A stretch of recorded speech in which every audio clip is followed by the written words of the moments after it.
பரம்பொருளின் அருளை பெற்று அமுதே தமிழே எனது உயிரே என எனது உயிரிலும் மேலான தமிழ் தாயை சிரம் தாழ்த்தி வணங்கிக் கொண்டு அதிபர் அவர்களுக்கும் உப அதிபர்களுக்கும் ஆசிரியர்களுக்கும் மென்சா மாணவர்களுக்கும் என் இனிய வந்தனங்கள். நான் இன்று உங்கள் முன்னிலையில் பேச வந்திருக்கும் விடயம் நவராத்திரி. அன்னையை தெய்வமாக வழிபடுவது நமது பாரம்பரியங்களில் ஒன்றாகும். அதனால் தான் அன்னையும் பிதாவும் முன்னேறி தெய்வம் என்று அன்னையை முதலிடத்தில் வைத்து கூறுகிறோம். தாய் சொல்லை தட்டாதே என்கிறோம், கருணையை தாய் என்கிறோம், பொறுமையை தாய் என்கிறோம். ஏன் கங்கை நதிகளை கூட பெண்மை நிலையில் கன்று தாயென்றே போற்றி வணங்குகிறோம். உலகிலே உயர்ந்து நிற்பது எதுவென்றால் தாய்மைதான். தாய்மைக்கு நிகராக வேறு ஒன்றுமே இல்லை. அதனால் தான் தாய்மையை தெய்வத்தோடு ஒப்பிட்டு சக்தி வழிபாடுகள் ஆரம்பமாயின எனலாம். உலக இயக்கத்துக்கு சக்தியே முதன்மையானதாகும். சக்தி இல்லையே உலக இயக்கம் மற்று போகும். இதன் அடிப்படையில் சக்தியை மையமாக கொண்டு ஏற்பட்டதே நவராத்திரி ஆகும். சிவனுக்கு ஒரு ராத்திரி, அது சிவராத்திரி. சக்திக்கோ 9 ராத்திரிகள், அதுதான் நவராத்திரி. நவராத்திரி என்பது 9 நாட்கள் கொண்டாடப்படும் ஒரு புனித விழாவாகும். 9 நாட்களில் சக்தியின் பல்வேறு வடிவங்களில் மகாதேவியை வழிபடுகிறோம். நவராத்திரி சைவ சமயத்தின் முக்கிய கண்ணோட்டத்தில் அறிவு, அழகு ஆகிய வாழ்க்கையின் 2 முக்கிய அம்சங்களை பற்றி எடுத்துரைக்கின்றது.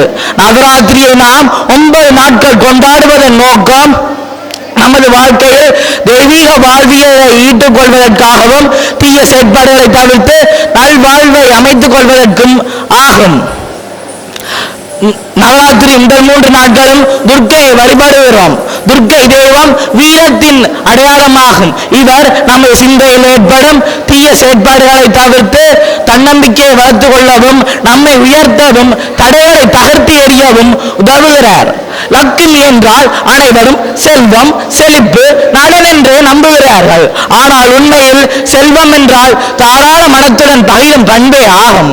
இது நமக்கு குடும்ப நலன்களையும் சமூக நலன்களையும் எடுத்துரைக்கின்றது. சரஸ்வதி தெய்வம் கல்வியின் தெய்வமாக இருந்து கொண்டு நமது அறிவு பூரணமடைய உதவுகிறார். நமது மனதில் தோன்றும் அறியாமைகள், ஐயப்பாடுகள் ஆகியவற்றை தீர்க்கவும் அறிவை வளர்க்கும் குருவாகவும் விளங்குகிறார். 10வது நாள் விஜயதசமி. விஜயம் என்றால் வெற்றி.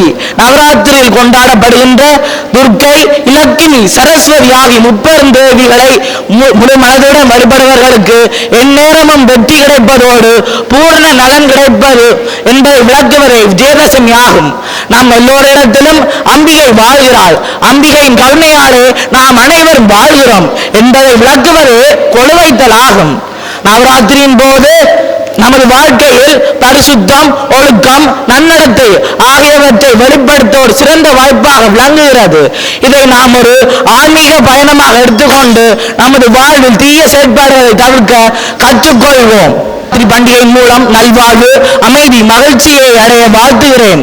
30 தேவிகளால் நமது வாழ்வில் வெளிச்சம் வர வேண்டும் என்று கூறிக்கொண்டு எனது பேச்சிற்கு செவிசாய்த்த அனைத்து உள்ளங்களுக்கும் நன்றி, வணக்கம்.